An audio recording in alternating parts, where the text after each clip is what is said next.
Services. Yes, that is 11 words in our name, but it just is that long because we do that much good stuff. So our first question is to introduce yourself.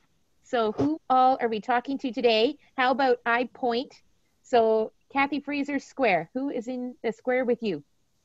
Very good. Well, I'm Kathy Fraser, and this is Angela Davidson, and we're with the group service program here at Community Connections. That's and we'll awesome. talk a bit more about that after. Exactly. Tori. Hello, my name's Tori Ireland. I am with the Outreach and Housing Program part of Community Connections. Fantastic. Joanne. Hi, I'm Joanne Burt, and I'm with the Residential Support Services out of Wyerton at Frank Street. Fantastic. And Sierra. Oh, we're on mute. Sorry, it's not my first Zoom, I promise. My name is Sierra Simons, and I work in the Community Homes for Opportunity program here at Community Connections. That's awesome. Excellent. Well done. So, Kathy, I don't know if you want to take the first one, which is, what is Community Connections? Like, what a cool name. Yes, I can take it. We're a housing program, and we've been around for quite a few years. We have a variety of housing options in the community, which is Gray and Bruce. We have workers that are dispatched to some of the mental health teams around the area, up north, out in the shoreline, down south like Markdale and Hanover. So we're widespread, and we're trying to provide opportunities to lessen homelessness and to get people connected into the community, to provide some hope in their recovery with mental health and addictions. And so over the years, there's been a lot of different housing options that have kind of come about from this, and each one of our workers will sort of touch on the different ones. So that's awesome, because the whole idea is when we chat about the programs, it's important to talk about who are the programs for and how does it help them. So well done, right? So it's supporting people that live in our community with mental illness, and it's supported housing, which comes in many different forms. Yeah. Nice. And one of those forms is residential. Hi. Joanne? Yes, that's me. I work in a 10-bed facility in Wyerton, but we also have a facility in Owen Sound, which is another group home, and it's called Brook House. And the one here in Wyerton is Frank Street. And here at Frank Street, we do life skills coaching based on the recovery and model and the psychosocial rehabilitation model, which basically says everybody is on an individual goal setting for their residential goals. Nice. Because it's person-centered, right? Yes, so, it is. Yeah. Awesome. Yeah. Fantastic. And Tori, you go out and about. So you're like this spider web of awesomeness. Yeah, so we provide outreach and housing to people living with mental illness and addictions, or both. So we very much live within the lives of these people. We walk side by side with them. So. Oh, so well put, right? Walking side by side wherever they are going that day, whatever they need that day, you're there to support them in that walk. Exactly. Yeah. Beautiful. Beautiful. And Sierra, tell me more about this program you are part of. Yeah, sure. So Community Homes for Opportunity is a relatively new program. I think we've had it in Great Bruce for about 3 years now. And it kind of transitioned from formerly homes that were homes for special care. Now a few of them have transitioned into community homes for opportunity. So specifically our team here, we have 3 homes. There's one in Owen Sound, Meaford, and Hanover. And so that's supported housing. It looks a lot like a group home setting. And so we will go into these homes and we work with our clients there. Again, like Joanne said, it's like from a recovery-based approach. And so we'll work with our clients for like any range of things, whatever they are expressing is what they need to work on. So that might look like they're like their mental well-being, for their mental health, maintaining their housing, doing life skills with them, doing psychosocial, social rec events. We really kind of do whatever is needed. So all of our clients will have like a mental, like they obviously have a mental illness. Some of them also have are working through addictions. And we also have a good amount of people who are dual diagnosis. So they have a mental health and developmental delay as well. So it's a big variety, which is nice. We like being able to change things up and work with a big population. And that's so great. So when people are looking at the screen today and they hear about all these programs, the idea is that when we go back to person-centered, there's different options for what works best for that individual right here, right now. And I think that's really important for the community to know. And Kathy, when we talk about community connections, I also know that as much as you guys are like totally Wonder Women, right? That even when you are supporting individuals in the community, you're probably doing it with the help of other programs in the community as well. Yes, for sure. We do have a lot of partnerships over the years with hospitals' mental health programs, with the Y Housing, Y Employment, just to name a few, Grey County and Bruce County with their subsidies. We do have a program with them, not only that you don't have to be in our housing, but if you live in your own housing, which is unaffordable, then there's some subsidy options that we have. They're limited and everything, you know, we would love to have more resources, but they are out there and there is a few to have. So, and that's the other thing too, we have outreach. So even if you're not in our housing program, but you are struggling and you need some support, you can get on our outreach list as well. And for periods of time, we might be able to provide some support too. So yeah, lots of resources and programs that we work with to try to run. Excellent, right? Because we always work better when we work better together. So I love it. Awesome. So look at you guys go. What else have we done? When we think about connecting to a housing program, referral conversations are really important. So if I was a loved one supporting somebody, or I was somebody in the community that wasn't sure of my fit, how do I even get connected to a program like this in the first place? I would recommend that if people called Frank Street, sometimes we do get a call here in the at the house. I always have them call the office and do a session with the intake worker that is there, and then it goes to the process will be started. But each process is probably different, because here at Frank Street, they would come for a brief tour, because then they know, oh, is this the right fit for me or not? And then the peers here at the house will invite them back, possibly if they agree to come back for a supper visit, just to see how the shenanigans goes on here at Frank Street. And then, you know, it'll go from there. So, but each housing program has their own kind of unique way of bringing someone in if they want to be here. Exactly. They're each their own space. They're and fit is so important. So yeah. I love that. I didn't know that they can come for, you know, if the group agrees to come for just to check it out. That's and we have amazing. People, even if they're in hospital, we will help support that supper visit and whatnot. And sometimes even people will be invited back for a week stay to get a real fit and an understanding of how the housing program here at Frank Street works. That's awesome. And Kathy, when Joanna talks about the office, that's the office in Owen Sound that number would connect to originally. Yes, yeah. So all intakes sort of flow through here for any of our programs in the community. So it's here in Owen Sound, Community Connections office.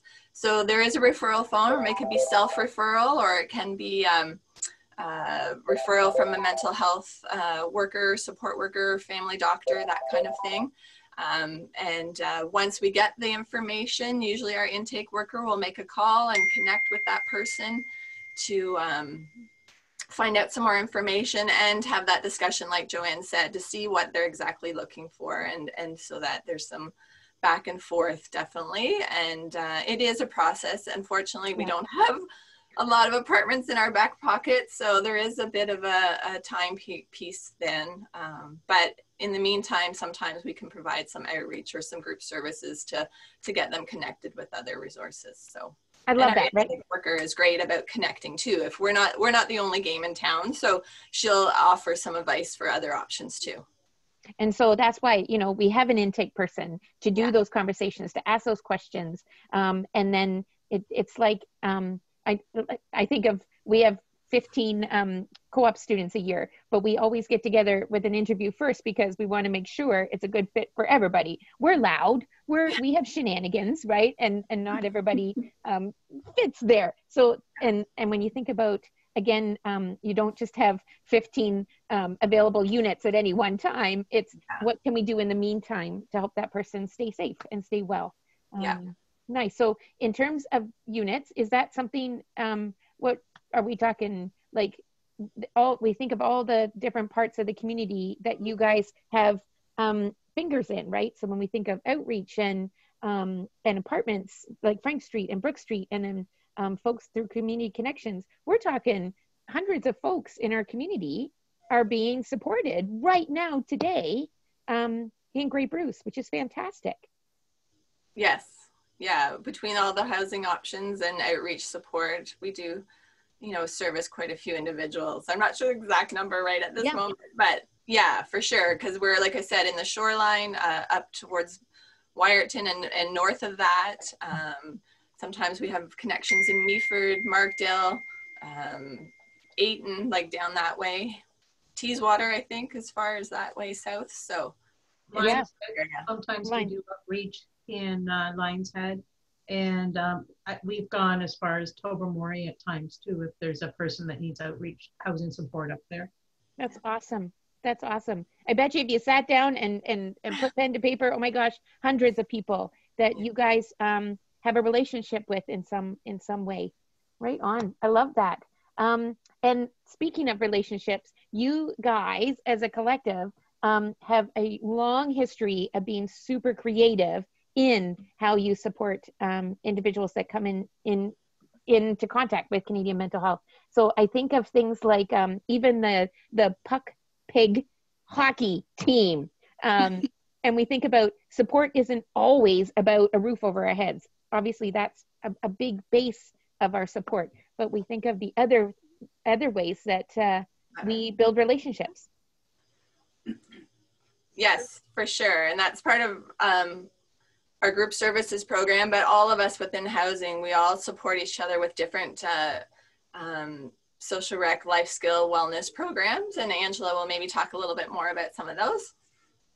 So in addition to our hockey program, we do have, we connect with our outreach workers pretty regularly just to find out, because they like Tori said, they're walking the walk with the people out in the community. So we want to know what are the needs? Do they need to learn how to cook? Do they need to, you know, focus on, you know, things in their mental health or their physical health? Or so we try to balance our programs between life skills and some social rec kind of things. But it's a little bit different now with COVID, obviously. So we're limiting our numbers and altering the way that we're doing things, but we're doing it the best we can and still trying to provide support to as many people as we can. So our group services program is for the people in our housing program, as well as the people in the group homes, and some of the community homes for opportunity folks attend as well. So and you can be in the community too, and be referred to the program. But there is an intake process for sure. Yeah. Awesome. But sorry, you mentioned the Puck Pigs, and that's just one of the great groups that we had collaboration on. It's been going for 25 years, and it just 30 years. 30. Amazing. Sorry. Yeah. And so it's getting the needs of what people want, like Angela said. We also had some book launches, and we have photography contests, and yeah, we just try to fill out what people are needing, and a lot of times we have clients too lead the groups, because they're the experts too, and they have interests, and they're very established with some of their activities, so they'll lead groups for us, which is amazing. And that's so important, right? If everybody has something to offer and something to give and something unique, and when we can bring those skills to the people that we gather with, it's amazing. Yeah. You know, we call them hope groups. So the acronym would be harvesting our personal expertise. So they can teach us. Yeah, works great. Amazing. Amazing. I love that. Nice. So if I can, and again, this is probably going off script a little bit. What does a day in the life look like, Tori? What's a day in your life look like as an outreach support person? That is a very difficult question because every day it looks completely different. So important part to understand about outreach is we have clients who are housed with us in our apartment program. We also have clients who are not housed with us, who might have their own housing, or we do have 2 outreach workers that work specifically with waitlist, which are people that are typically homeless right now. So our day-to-day can look very different, and it's very much molded and flexible to that individual's needs. So some people need us to support them with appointments, rather that's psychiatrists, doctors, referrals. So we can make referrals to court support, other programs within CMHA, and also hospital programming, community programs, all that kind of stuff. And then also the unique piece about us too is we follow that person, right? So we also have the time to go into their place with them. We can help them with daily stuff like cooking, cleaning, like learning those life skills, and as well as just someone to sit, listen, and talk to as well. So it's really unique for that reason. And the really important part of our job is that we get to be who that person needs us to be that day. Right. I love that. Meeting them in their space. Exactly. Yeah. Right. If I don't have my coffee, I'm not the same as after I've had my coffee. So I totally get that. Nice. And Sierra, when we think about a day in the life of someone who, of your program, the Homes for Opportunity, what does that look like? Yeah. So again, like kind of reiterating what Tori said, like it's based on our clients' needs, and some days are more full and more crisis driven than others, and other days are a bit more standard, and you're just like helping people attend appointments, going to psychiatry appointments. Right now, that's a lot of coordinating, like, oh, how are we doing an appointment via video call? Are we doing a phone call? And like, so that's been a lot in the last couple of months of just rejigging what that support looks like. And I think for everyone, just trying to figure out the technology aspect of maintaining all of these supports from around the community without being in person. But yeah, and other than that, it'll just be meeting with clients, working on if they have specific life skills. So for a lot of our clients, like maybe that's looking at like their banking skills, maybe they don't have a bank account and they would like one, getting a health card renewed, certain things like that. Nice. There's always like cooking and cleaning and all those kinds of stuff, especially if they're gearing up and they want to live independently in the future. Then we do more of a focus on these life skills, and then we spend time motivating people to reach their goals, working on like coping skills for some of their mental health symptoms. Yeah, so it's really individualized to each client and where they're at and what they need.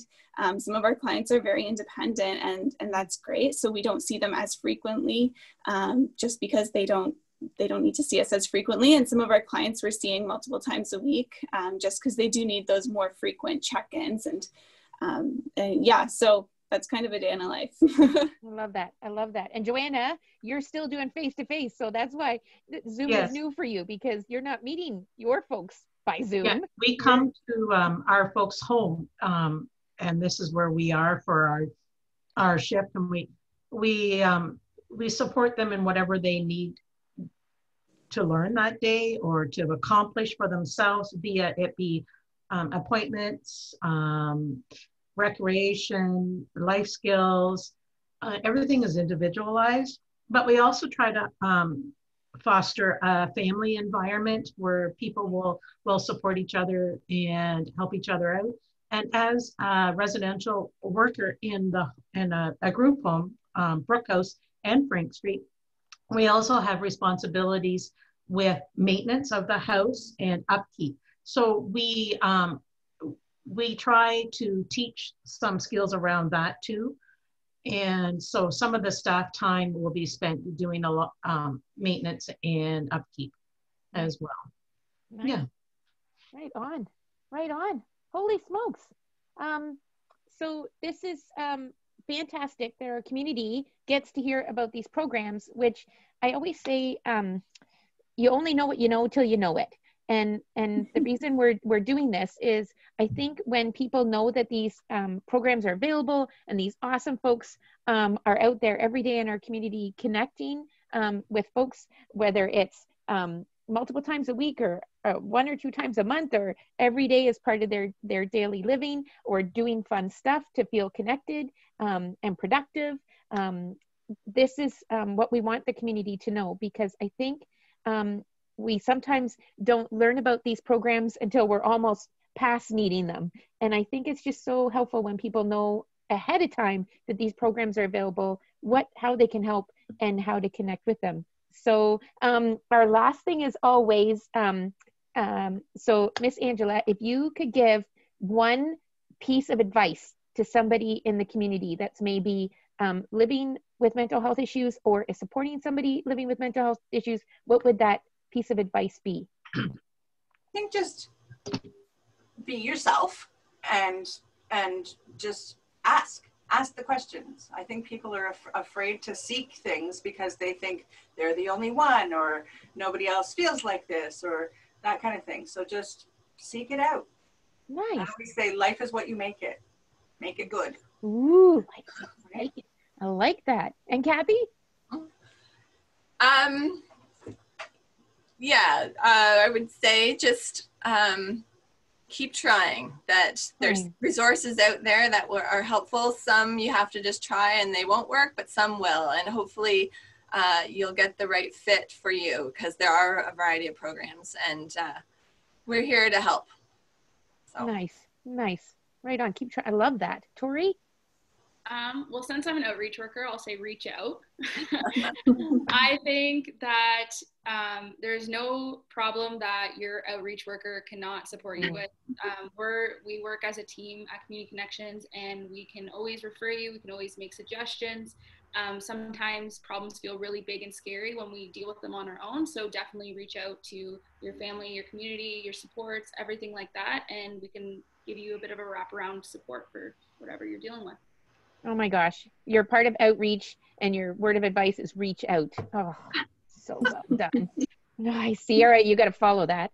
It's a hard act to follow for sure. I guess like something that I would suggest is obviously reaching out, but everyone's already said that. So I would say like don't compare yourself to anyone else. I think sometimes like you're like, oh, this so-and-so has it all together. We maybe look like we all have it together here on the Zoom call today, but it's just, that's never the full story. And so don't let that stop you from getting help, or let that discourage you from where you are in your journey. Like everyone is at a different spot. And I think we're all just trying to do the best with the circumstances that we have. And so your best with your circumstances is going to look a lot different than someone else's best. So just don't let that idea of comparison or you thinking you should be in a spot stop you from wanting to get help or being scared to get help. Right on. I love that. Right. Very good. And Joanne?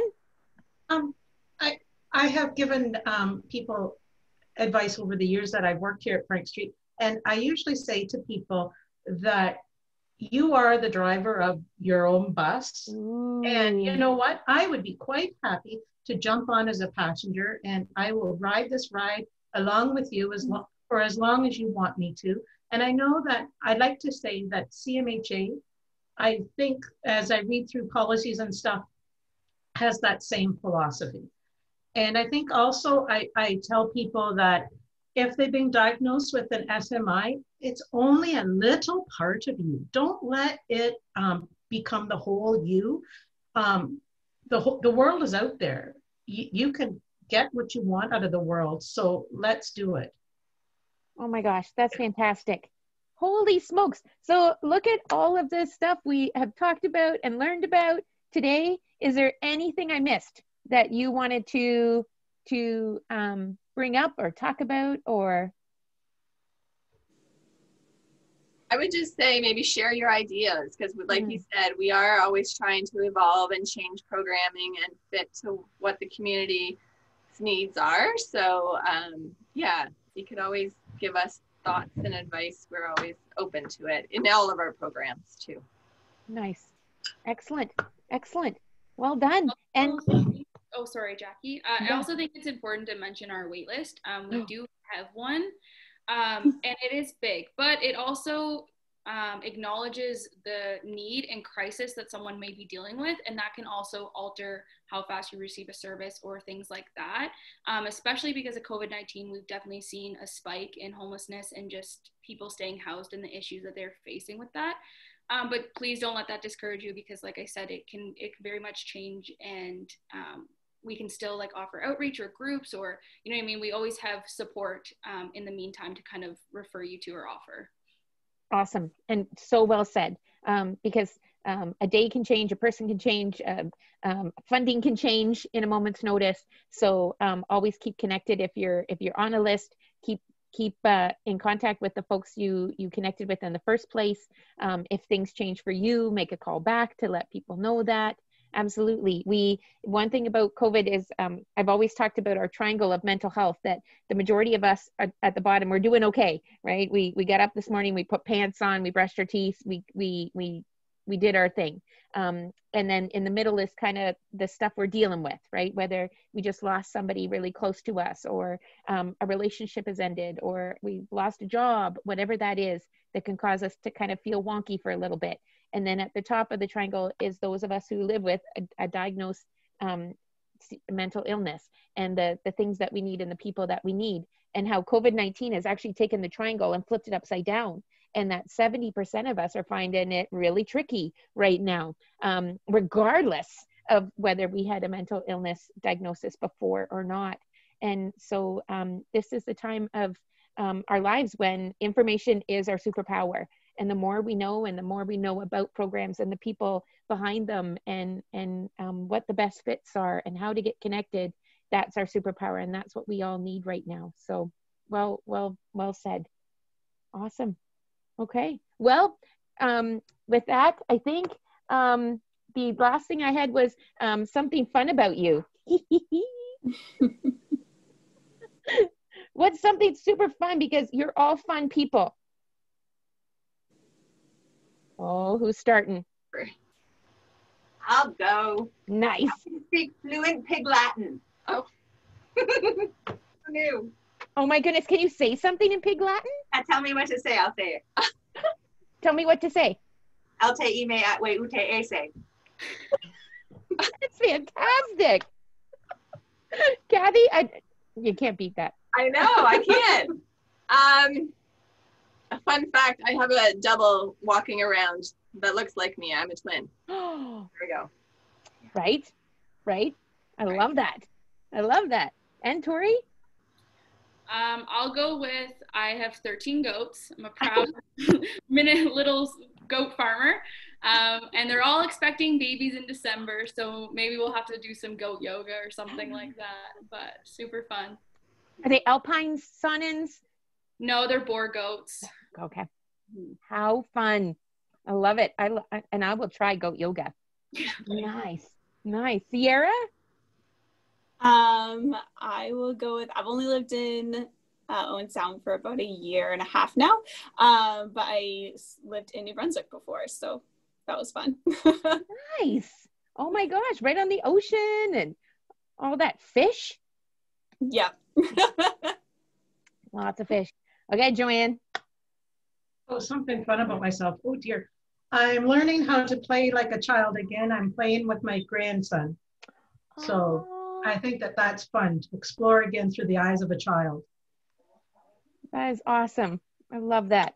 I am the great aunt of 4 great nieces, and it's been awesome. So I have to agree with you. It's so fantastic. Excellent. Well, thank you for joining us. I am going to click the pause button here, and if anybody out there in the community needs more information, 211 is always a really great start, because we have 39 programs. So to talk about them all, it takes a long time. So you can call 211. You can call our phone number, 519-371-3642. Kathy, the number at Community Connections?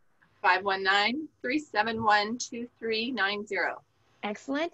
And our website, cmhagb.org, is also a great place to start. And if after 4:30 things are just not feeling so good inside, our mental health crisis line is always available, 1-877-470-5200. So thank you everybody for today, and I will sign us off here in 3, 2, and